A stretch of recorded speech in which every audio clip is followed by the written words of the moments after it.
Hello నమస్తే. నేను journalist YNR.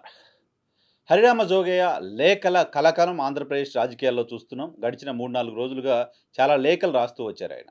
ఆంధ్రప్రదేశ్‌లో జనసేన పార్టీకి సంబంధించిన బలం ఏంటి అనేది ఒక లేఖ రాశారు. జనసేన పార్టీకి ఏ స్థాయిలో స్థానాలు ఇవ్వాలనే అంశాలపైన తన అభిప్రాయాన్ని రాశారు.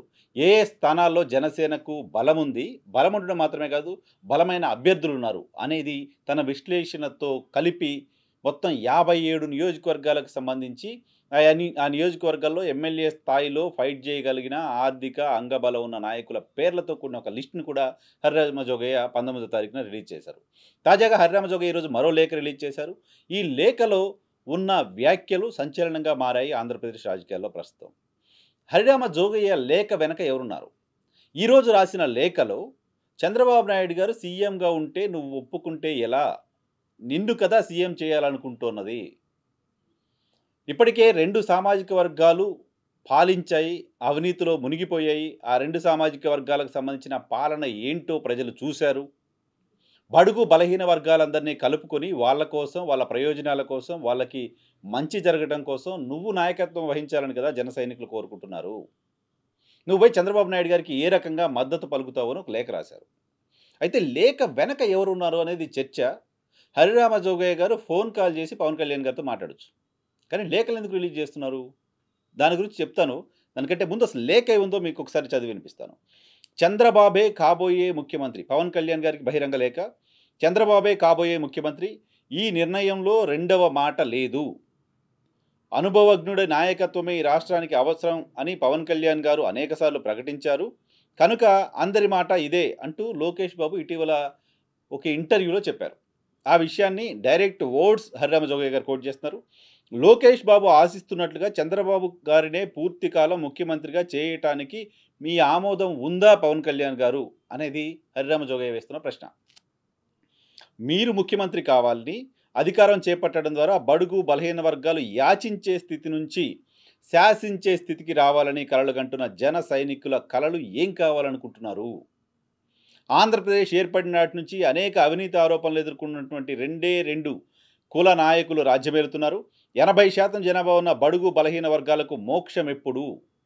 మీరు పెద్దన్న పాత్ర వహిస్తూ బడుగు బలహీన వర్గాలకు ఒక దారి చూపిస్తారని, నీతివంతమైన పాలన అందిస్తారని ఆశిస్తున్న ప్రజానికానికి మీరు చెప్పే సమాధానం ఏంటి?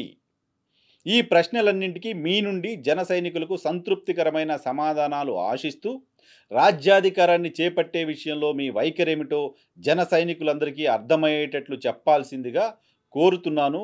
హరిరామ జోగయ్య, కాపు సంక్షేమ సేన అధ్యక్షుడు, మాజీ మంత్రి హరిరామ జోగయ్య. హరిరామ జోగయ్య గారికి సంబంధించిన ఆర్గ్యుమెంట్లో ఎక్కడ తప్పులేదు. హరిరామ జోగయ్య గారు పవన్ కళ్యాణ్ గారు ముఖ్యమంత్రి కావాలని కోరుకున్నారు. అంతకుముందు చిరంజీవి గారు ప్రజారాజ్యం పార్టీ పెట్టినప్పుడు ఆయన ముఖ్యమంత్రి కావాలని కోరుకున్నారు. సో థర్డ్ ఆల్టర్నేటివ్ ఉండాలి. ఈ సామాజిక వర్గం కూడా నాయకత్వం వహించాలి. ఈ సామాజిక వర్గం నాయకత్వం వహిస్తే సమాజంలో ఉన్న అట్టడుగు వర్గాల వాళ్ళకి ఎక్కువ అవకాశాలు వస్తాయి. వాళ్ళకు పాలనలో భాగస్వామ్యం ఉంటుంది. వాళ్ళకి సంబంధించిన అభివృద్ధి జరుగుతుంది. వాళ్ళ ఆత్మగౌరవం పెరుగుతుంది. కాబట్టి కాపులు రాజ్యాధికారం చేపట్టాలి అనేది ఒక స్లోగన్గా కొన్ని దశాబ్దాలుగా హరిరామ జోగయ్య గారు పనిచేస్తున్నారు. దాంట్లో ఎవరికి అనుమానాలు ఉండాల్సిన అవసరం లేదు. అదే సమయంలో ఆయన ఇటీవల పవన్ కళ్యాణ్ గారిని కలిసిన సందర్భంలో కూడా మీరు నాయకత్వం వహించండి, మీరు ఎవరితోటైనా పొత్తులు పెట్టుకోండి, ఏ పార్టీతోటైనా పొత్తులు పెట్టుకోండి, లీడర్గా మీరు ఉండాలి, మీ నాయకత్వంలో ప్రభుత్వం ఏర్పడాలి, ఇది జరిగితే మాత్రమే మన వర్గాలకు న్యాయం జరుగుతుంది అనేది ఆయన సింగిల్ పాయింట్ ఎజెండాగా పనిచేస్తున్నారు. దాంట్లో డీవియేషన్ లేదు. ఎవరు అనుమానించాల్సిన అవసరం లేదు. హరిరామ జోగయ్య గారి ఎజెండా ఏంటి అనేది గతంలో చిరంజీవి గారు పార్టీ పెట్టినప్పుడు ఇదే స్థాయిలో మద్దతు ప్రకటించారు ఆయన. ఇప్పుడు పవన్ కళ్యాణ్ గారికి కూడా అదే స్థాయిలో మద్దతు ప్రకటిస్తూ ఉన్నారు. సో నాకు అర్థం కాని విషయం ఏంటి అంటే ఇక్కడ పవన్ కళ్యాణ్ గారితో హరిరామ జోగయ్య గారికి చాలా క్లోజ్నెస్ ఉంది. పవన్ కళ్యాణ్ గారు హరిరామ జోగయ్య గారిని చాలా చాలా చాలా గౌరవిస్తారు. ఆయన ఒక సమయంలో దీక్ష చేస్తుంటే ఫోన్ చేసి మీరు ఇలాంటి వాళ్ళు ఆరోగ్యం పాడు చేసుకుంటే ఎట్లా, మీలాంటి వాళ్ళ సూచనలు సలహాలు మీ మార్గదర్శకత్వం మాకు అవసరం కదా, మీ ఆరోగ్యం మాకు అవసరం కదా అంటూ ఆయనకు ఫోన్ చేసి రిక్వెస్ట్ చేసి దీక్ష విరమింపజేశారు పవన్ కళ్యాణ్ గారు. సో అంత కార్డియల్ రిలేషన్ ఉంది. పవన్ కళ్యాణ్ గారికి ఒక ఫోన్ కాల్ కొట్టి మాట్లాడగలిగినంత చనువు ఉన్న హరిరామ జోగయ్య గారు, అటువంటి అవకాశం ఉన్న హరిరామ జోగయ్య గారు బహిరంగ లేఖలు ఎందుకు రాస్తున్నారు? చెప్పొచ్చు కదా, ఫోన్ కాల్ చేసి ఇలా ఇలా అన్నారు లోకేష్, ఏంటి నువ్వేదో మాట్లాడకపోతే మొత్తం జన సైనికులంతా ఇబ్బంది పడిపోతారు, నీ పార్టీకి నష్టం జరుగుతుంది, వర్గాలకు నష్టం జరుగుతుంది అనే మాట బహిరంగ లేఖ రాయడం కంటే డైరెక్ట్గా ఆయనకు ఫోన్ చేసేటప్పుడు ఈజీ. నిజానికి నేరుగా పవన్ కళ్యాణ్ గారికి చేరుతుంది.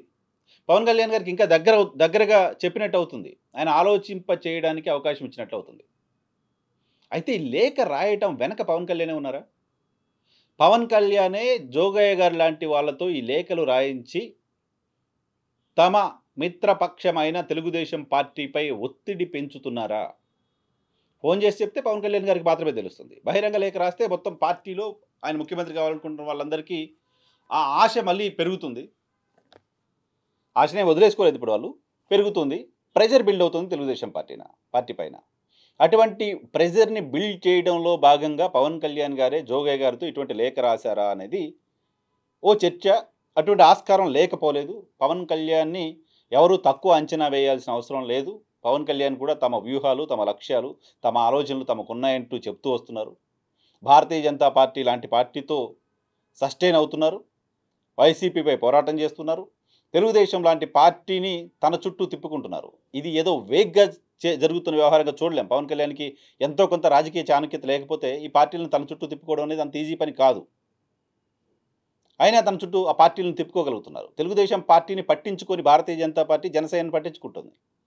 అంటే సంథింగ్ జనసేనతో పవన్ కళ్యాణ్‌తో ఏదో ఉంది అని భారతీయ జనతా పార్టీ బిలీవ్ చేస్తోంది.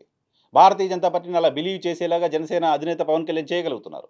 సో జనసేన అధినేత రాజకీయంగా మెచ్యూర్ అయ్యారు అనే విషయాన్ని ఖచ్చితంగా అందరూ గుర్తించాలి. అలా గుర్తించిన పక్షంలో జోగయ్య లేఖ వెనుక పవన్ కళ్యాణ్ గారు ఉండడానికి సంబంధించిన ఆస్కారం లేదు అని అనుకోలేం. అలా అని ఉంది అని చెప్పలేం. అట్ ద సేమ్ టైం ఈ లేఖ వెనక వైసీపీ ఉండొచ్చు లాంటి ప్రచారం కూడా జరుగుతోంది. కాపు సామాజిక వర్గంలో కొంతమంది ముఖ్యమైన నాయకులు, కాపు సామాజిక వర్గానికి సంబంధించిన ప్రతినిధులుగా పేర్లు పడ్డ తోట త్రిమూర్తులు గారు లాంటి వాళ్ళు, ముద్రగడ పద్మనాభం గారు లాంటి వాళ్ళు, ఇంకొంతమంది ఇప్పుడు వైఎస్ఆర్ కాంగ్రెస్ పార్టీకి ఆల్మోస్ట్ మద్దతుగా ఉన్నారు. ముద్రగడ పద్మనాభం గారు మద్దతుగా ఉన్నట్టుగా ఎక్కడ ప్రకటించినప్పటికీ ఆయన వ్యాఖ్యలు, ఆయన మూవ్స్ అన్నీ వైసీపీకి అనుకూలంగా కనపడుతూ ఉంటాయి చాలా సందర్భాల్లో. మిగతా ఇంకా చాలామంది కాపు నాయకత్వం వైసీపీతో ఉన్నారు. సో జోగయ్య గారిని ఇటువంటి లేఖ రాయండి అని కోరడం ద్వారా జోగయ్య గారు ఎలాగో హానెస్ట్గా కాపులకు రాజ్యాధికారం కావాలని కోరుకుంటున్నారు కాబట్టి ఇటువంటి లేఖ రాస్తే తెలుగుదేశం పార్టీకి జనసేనకి గ్యాప్ వస్తుంది. సో ఆ గ్యాప్ వైసీపీకి పనికొస్తుంది అని భావించిన కాపు సామాజిక వర్గానికి సంబంధించిన వైసీపీ నాయకులు ఎవరైనా జోగయ్య గారిని ఈ రకమైన లేఖ రాసేలాగా ప్రోత్సహించారా? లేఖ రాసేలాగా ఆయనకు సలహాలు లేకపోతే కోరడమో ఏమైనా జరిగిందా అనేది కూడా ఒక ప్రశ్న. అది కూడా జరగడానికి సంబంధించిన ఆస్కారం లేదు అని చెప్పలేం. ఎందుకంటే వైసీపీ ఆ రెండు పార్టీలు కలవకూడదని బలంగా కోరుకుంటోంది. ఓ పక్క వాళ్ళంతా ఒక్కటే అని చెప్తున్నప్పటికీ ఆ రెండు పార్టీలు కలవకూడదని కోరుకుంటుంది ఇంటర్నల్గా YSR Congress party. YSR Congress party Janasena TDP విడిగా పోటీ చేస్తే రాజకీయంగా మరింత లబ్ధి ఉంటుంది అని అంచనా వేస్తోంది. అది జరగడం కోసం రెండు పార్టీలు ఒకవేళ కలిసి పనిచేసే పరిస్థితి వచ్చినప్పటికీ రెండు పార్టీలకు సంబంధించిన క్యాడర్ కింద కలవకుండా ఉండాలంటే ఇటువంటి యాక్షన్స్ కొన్ని చేయాల్సిన అవసరం ఉంది అని భావిస్తుంది. దానిలో భాగంగా వైసీపీ హరిరామ జోగయ్య గారి లేఖ వెనక ఉంది లాంటి చర్చ కూడా జరుగుతోంది. ఇదే సమయంలో జోగయ్య గారిని ఎవరో చెప్తే లేఖ రాసే మనిషిగా మనం తక్కువ చేసి చూడాల్సిన అవసరం లేదు. జోగయ్య గారు తనకు తానుగా లేఖ రాయడానికి సంబంధించిన ఆస్కారం కూడా ఉంది. కానీ తను డైరెక్ట్గా ఫోన్ మాట్లాడగలిగినంత స్వతంత్రం ఉన్నప్పుడు నేరుగా ఎందుకు లేఖ రాస్తారో అనేది ఎవరికీ అర్థం కాని ప్రశ్న. సో ఈ లేఖల కలకలం కొనసాగుతోంది. ఈ లేఖల పైన జనసేన అధినేత ఏ రకంగా స్పందిస్తారో అనేది చూడాలి. జనరల్గా పవన్ కళ్యాణ్ గారిని ఎవరైనా ప్రశ్నించినా, పవన్ కళ్యాణ్ గారి గురించి ఎవరైనా మాట్లాడినా విపరీతమైన కోపంతో ఊగిపోయే జన సైనికులు కూడా ఈరోజు హరిరామ జోగయ్య గారు రాసిన లేఖని స్వాగతిస్తున్నారు. ఆ లేఖలో ఉన్నది వాస్తవమే కదా అని చర్చించుకుంటున్నారు.